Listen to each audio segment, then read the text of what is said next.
Pausa estiva passata, molte carte si sono mosse e torniamo full gas con il pre-Superbike e andiamo a vedere che cosa ci aspetta in questo weekend in Francia.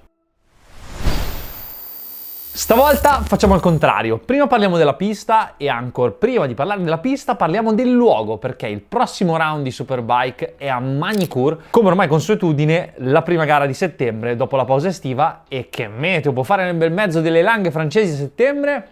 Pioggia, che sarà caratteristica del weekend. Toprak ha detto che Magny-Cours è la sua pista preferita, cioè ha stravinto dappertutto, figuriamoci qua. Anche se a Portimao forse è stata l'unica gara dell'ultimo periodo dove gli altri, e parlo solo di Bautista prima di cadere, Bulega e Petrucci, nella quale gli sono stati più vicino. Altra cosa che mi stavo dimenticando di dirvi è che settimana prossima esce il primo podcast sul canale, quindi una chiacchierata di circa un'oretta, senza tagli, a tu per tu, con un pilota molto interessante per il paddock della Superbike. Ovviamente controllate l'iscrizione al canale così che non ve lo perdiate. Detto questo, Magny-Cours non ci ho mai girato e sono personalmente molto arrabbiato per questo, perché la reputo una pista esagerata. Ci sarà un motivo se al dottor Toprak questa pista piace moltissimo, ma andiamo a vedere perché. Il circuito di Magny-Cours si trova appunto a Magny-Cours, che è un paesino di poche anime vicino alla città di Nevers, nel mezzo della Francia e delle sue campagne. Una cosa particolare è che non c'è veramente nulla intorno. 4 case distese di campi, e questo è quello che ha fatto negare all'organizzazione della Formula 1 il permesso a Magny-Cours di rientrare come GP nel calendario. Non ci sono alberghi, non ci sono strutture, logisticamente molto complesso, e se la Superbike ha problemi, figuratevi il circo della Formula 1, che ogni team ha come minimo 5-6 camion, personale da non sapere dove metterlo, diventa difficile. Comunque, circuito storico datato 1959, è un complesso molto grande, anche la pista club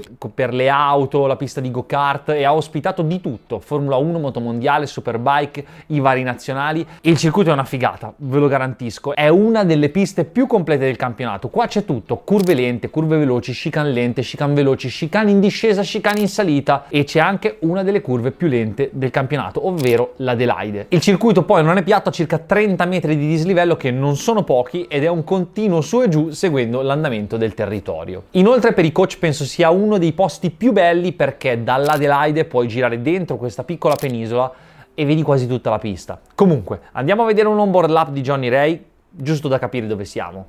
Onboard di qualche anno fa, ma utilissimo a capire dove siamo. Partenza, primo curvone a sinistra molto veloce, la staccata non va forzata eccessivamente per scorrere il più possibile, cambio di direzione e entriamo nella prima curva a destra, che si chiama Estoril. Bisogna stare piegati una vita e si continuerà a stare piegati anche per tutto il rettilineo che ci porta all'Adelaide, ovvero questo tornantino che è una delle curve più strette di tutto il campionato del mondo Superbike. Tutte le marce giù dalla sesta fino alla prima, ci si ferma quasi, ma attenzione perché qui la pista va leggermente in discesa e comincia la discesa quella vera, perché qui leggera accelerazione con questo ES per poi arrivare alla variante Nürburgring, che è una staccata violentissima, e la variante molto veloce per poi arrivare alla curva del cambio di pendenza, ovvero questo tornantone che si chiama 180 gradi, punto di corda esageratamente avanti perché la pista chiude da paura e poi qui risale. Cambio di direzione in salita, attenzione a non andare troppo sul verde perché Toprak ha già preso una penalità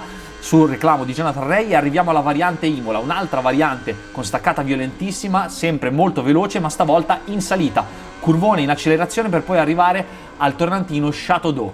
Da qua in poi ci si ferma, si riparte, accelerazione con curvone annesso, si cambia direzione, si passa sotto il ponte e poi si arriva alla frenata del Complexe du Lycée, che è l'ultimo tornantino in discesa, e qua se sei davanti hai probabilmente quasi sicuramente la vittoria in tasca. È l'ultimo cambio di direzione che ci riporta sulla partenza e siamo arrivati.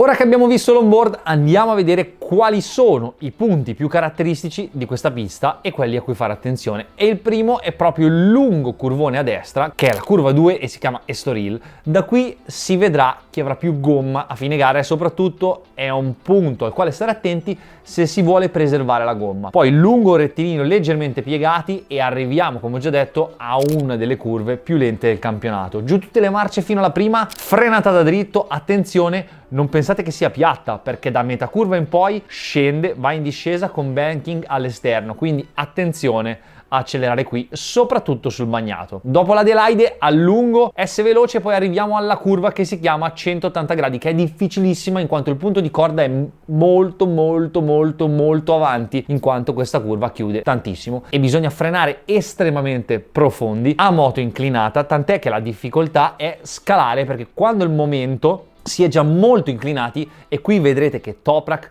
fa una differenza incredibile. La propensione al traverso lo aiuterà a non far chiudere il davanti e portare la frenata il più profondo possibile con la moto di traverso e il ginocchio per terra. Andando avanti troviamo questo tornantino che immette nell'ultima parte e merita molta attenzione perché è very easy perdere il davanti. E poi c'è la famosa staccata in discesa dove al 99% se sei davanti hai vinto, anche perché dopo non c'è più spazio. È una pista per frenatori veri e se non la conoscete, la gara di Magny-Cours, ragazzi, davvero prestate attenzione questo weekend perché ritroverete quello che abbiamo detto ed è una pista pazzesca. Asfalto in buone condizioni, discretamente abrasivo e caratteristica asciuga alla velocità della luce, quindi anche nelle condizioni mezzo e mezzo la scelta della gomma farà la differenza. Parlando invece di piloti e di movimenti, ci sono delle novità, o meglio, finalmente è arrivata la tanto attesa possibilità per Alessandro Del Bianco, che doveva già correre a Cremona, ma sembra quasi fatto apposta. Egerter si infortunia, ecco l'occasione della vita per Ale. Tra l'altro Egerter è stato anche battuto proprio da Del Bianco nella Racing Night al CIV, ma lì è un contesto diverso, a livello anche regolamentare, centralina Motec, gomme Dunlop. Qui al mondiale vedremo cosa sarà capace di fare con una buona moto,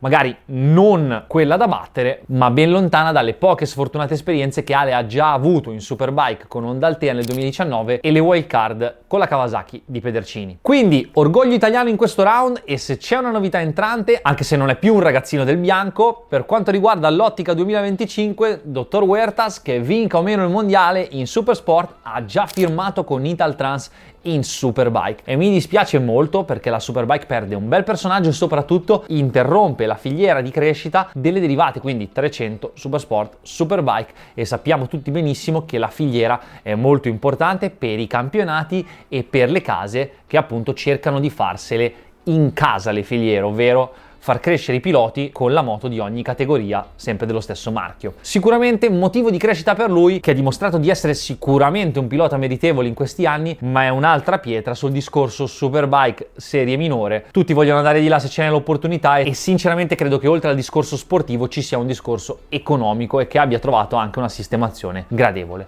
A percorso inverso c'è Augusto Fernandez, che pare che abbia dichiarato che se non verrà rinnovato in MotoGP guarderà la Superbike perché vuole restare sulle moto grandi e non tornare in Moto2, scelta che condivido, e anche lui potrebbe essere un bel personaggio per le derivate. Staremo a vedere, e con Bautista che ha rinnovato, quello che tiene in bilico la situazione è proprio il caso di Andrea Iannone, che ancora non si è capito bene cosa farà, e anche lì si parla di Yamaha, ma credo che non da Magny-Cours, che ormai è troppo vicina, ma da Cremona sarà tutto più chiaro, anche perché ci sono altri piloti come Redding, Oetel, che anche se hanno opzioni su altri lidi firmeranno dopo Iannone. Altra notizia che mi ha fatto molto piacere è la firma di Gerloff con Puccetti, che ormai non è una novità, e spero che possa dargli uno stimolo per fare bene. Penso che sia un ottimo pilota che ha raccolto molto meno del suo potenziale. Sarà poi ufficiale Kawasaki, perché sapete bene che Bassani e Lowe's faranno parte del progetto Bimota by Kawasaki, quindi per fare chiarezza il marchio Kawasaki vero e proprio come lo conosciamo noi rimarrà solo a Puccetti con Gerloff, mentre Bassani e Lowe's con tutto il team Provec si impegneranno nel progetto Bimota e hanno dichiarato che non sarà una brutta copia della ZX10, ma che sarà una nuova moto, ovviamente con motore, tecnologia Kawasaki, ma made in Rimini. Quindi staremo a vedere e sarà curioso il risultato, in quanto Bimota è un marchio storico italiano di nicchia, ora rilevato al 49% da Kawasaki, e questa partnership può aiutarlo a crescere molto. Bene signori, per Superbike è tutto. Attenzione che domani esce il video di Schleitz della mia gara in Germania, quindi iscrivetevi al canale per non perdervelo. Ciao!